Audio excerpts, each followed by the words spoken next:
What's up, amigos and amigas? It's another day, another IT vlog. Yeah.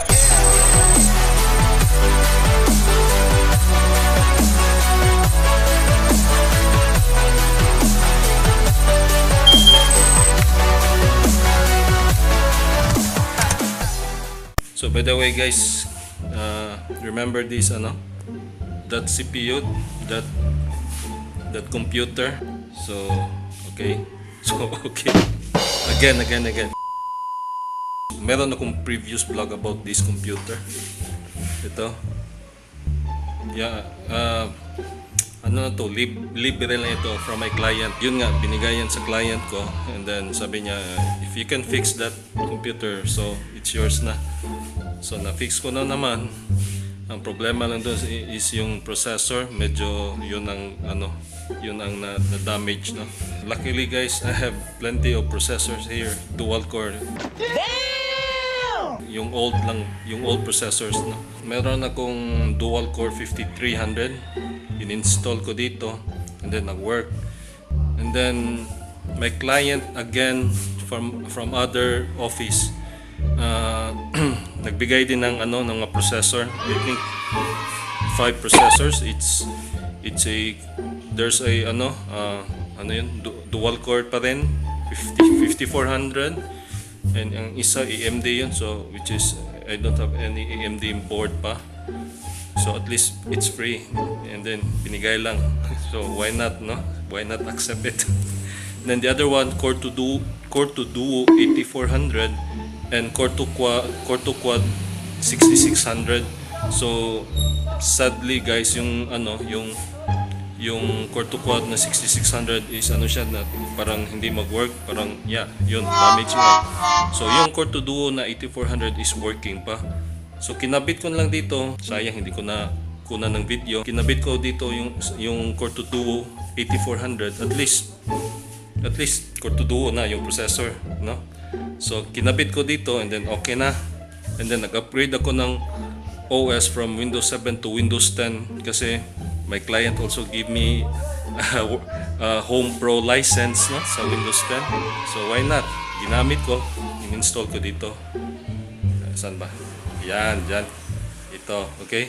Alam mo guys, kahit old system ito, pwede pa rin natin pwede pa natin magamit, no? Ginamit ko ito for my backup, for backup purposes, my file sharing, at saka may media naman ako dito like MP3s, MP4s, but pa rin pwede pa rin magamit.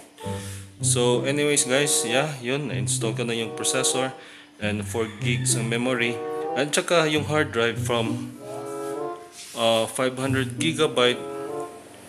Meron akong 2 terabyte, in-install ko dito, at least nag-work. I mean 2 terabyte, nabasa niya yung 2 terabyte talaga. So good news yan. And also guys, I configured this computer as FTP, no? If nasa outside ako dito sa bahay, and then pwede ako mag-connect through FTP kasi in-enable ko itong FTP eh. Okay, so let's try to boot, and now let's do this again. Ito na yun. Ano naman ito sigaw? Bakit ginagay niya dyan? So this is the system, no? So kinabit ko yung look at guys, so itong VGA kinabit ko dito sa monitor. Yung HDMI naman doon ko kinabit sa TV. So let's try to boot, and then we'll see kung magana ba yung display natin na multiple display. Good. So let's check. Ayun. Bakit wala dito? Bakit nangyari? Uy. We'll wait ha. Tingnan natin.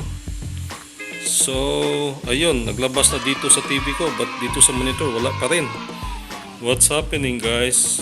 Check natin yung Yeah, it's all working. By the way, from onboard graphics card, meron din ako ng spare old video cards, no, na PCIe. Parang GT250 ata yun. Nakalimutan ko guys. So anyways, I use this video card because of this. Meron siyang HDMI, tsaka VGA, tsaka DVI naman. So ayun guys, gumagana na. Nandito sa TV, sa monitor ko at tsaka sa TV. So how cool is that? Kahit luma lang yan guys ha, luma lang yan. Core 2 Duo, 4 gigs of RAM DDR2.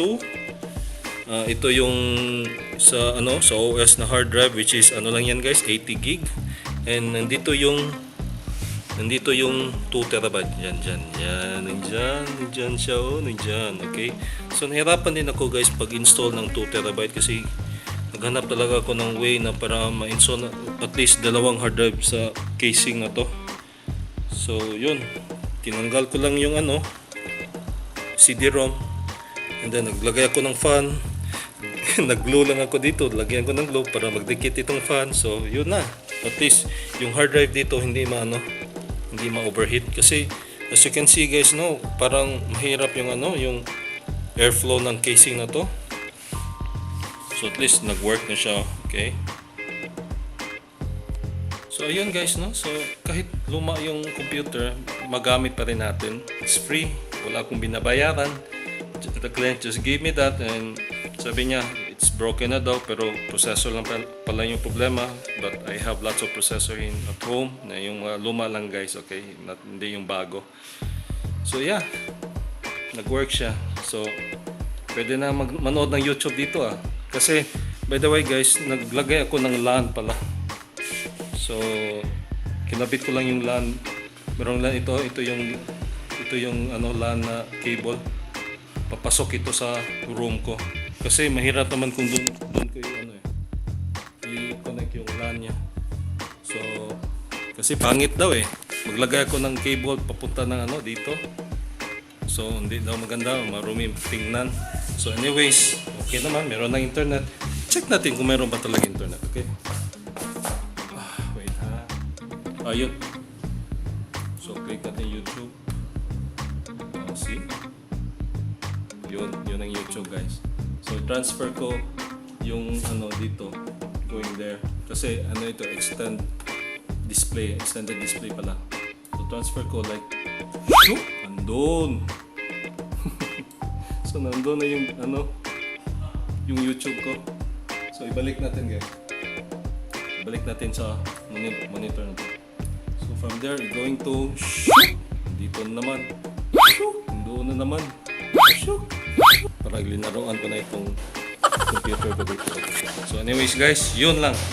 It's a short video, So comment below if you're still using old system, yung dual core, core 2 duo, quad core. Anong status ng old PC nyo? Kasi alam ko nag-upgrade kayo from dual core to quad core to Core i7, or kahit yung mga bagong dual core na Intel 400 series, support na yung DDR4.